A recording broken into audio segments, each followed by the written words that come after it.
موږ ټول د بابا آدم علیه السلام بچي او هغه د خاورې نه پیدا دی.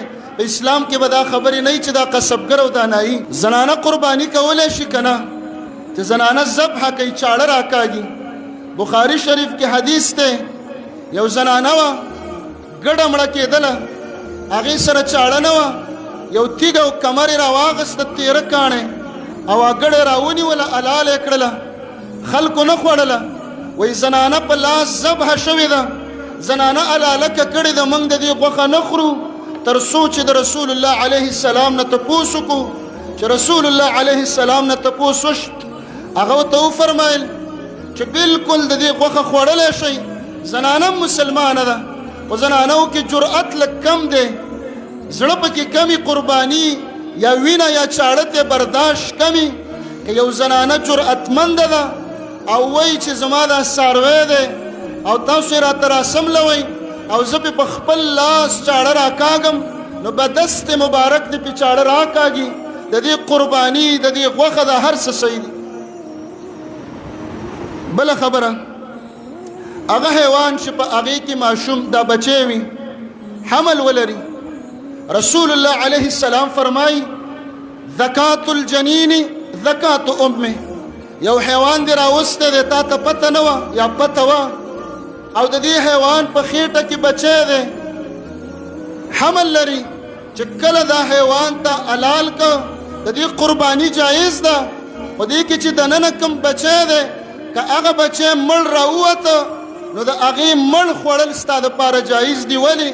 چې په مور یې چاړه راغستلی شوه، مور یې کله ذبحه شوه، نو رسول الله علیه السلام فرمایي بچی ورسره په خپله ذبحه شي.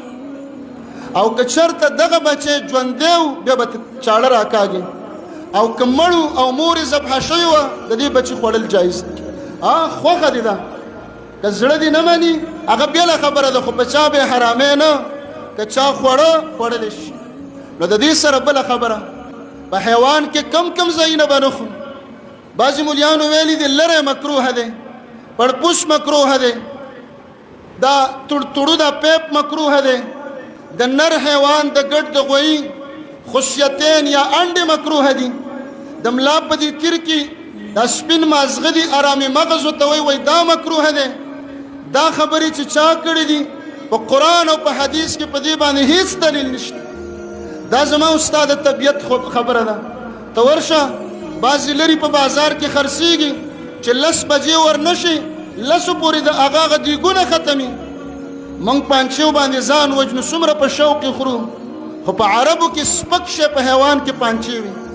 عربو به د سپکوالي مثال د پانچو سره ورکو. دا د طبیعت خبره ده. نو چې کم شي سپکې ستا خوښو حقه خوره. صرف 2 ځایونه چې هغه عورتونه وي، هغه د هیڅ چا طبیعت نه مني، هغه ځایونه ګنده د هیڅ چا نفس نه مني.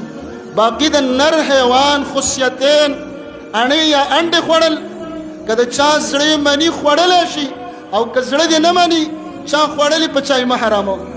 دا خو شوق دی، څوک به لرې په شوق باندې خوري، څوک به کلیجي خوري.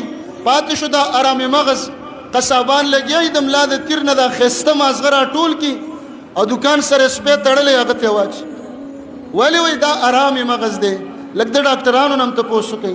دا حرام مغز نه دی چې دا حرام دی، ارام مغز دی. دا دماغو ته ارام ورکوي، د دماغو د ارام رغ دی. حرام مغز نه دی چې دا حرام دی. موږ د ارام نه حرام جوړ کړی دی. د کم حیوان چې ښکر ماتي، ښکر د ښکر 2 طرفه دي، یو د لاندې غوښه لکه زمونږ نوک دی، لاندې غوښه د بره نوک دی، ښکر هم دغه حساب دی. که لاندې غوښه کټ وه قرباني پې نه کېږي، او که بره دا نوک او دا کلک شیز ماتو، یوې غټو بلې وړوکې او بالکل پې قرباني کېږي. دویمه خبره، لکۍ. د لکۍ چې کوم ځای باندې ختمیږي اډوکې اخري، که د دې نه لاندې ویښته کټ و قرباني پې کېږي، او که لکۍ په ملا کې کټ وه قرباني پې نه کېږي. ښه جي، په دې باندې به بس کو ټیم پوره دی. او سقاوي والا ښه مسلمان دی، سوچه مسلمان دی، خو سقاوي والا دی یو کارو کې چې ګیرې دې نه خرئ خلکو له. باقي د غسل ځای جوړ کړی دی، ویښته واړه کوي، قصبګر سره نایي سره. د زمونږ ورونه دي، موږ ټول د بابا آدم علیه السلام بچي او هغه د خاورې نه پیدا دی. په اسلام کې به دا خبرې نه وي چې دا قصبګر او دا نایي. د ناهي سره د سقاوي والا سره د دې ټولو سره قرباني کوي ځکه چې خو په دې شرط چې بالمازه نه او مشرک نه په عقیده کې شرک نه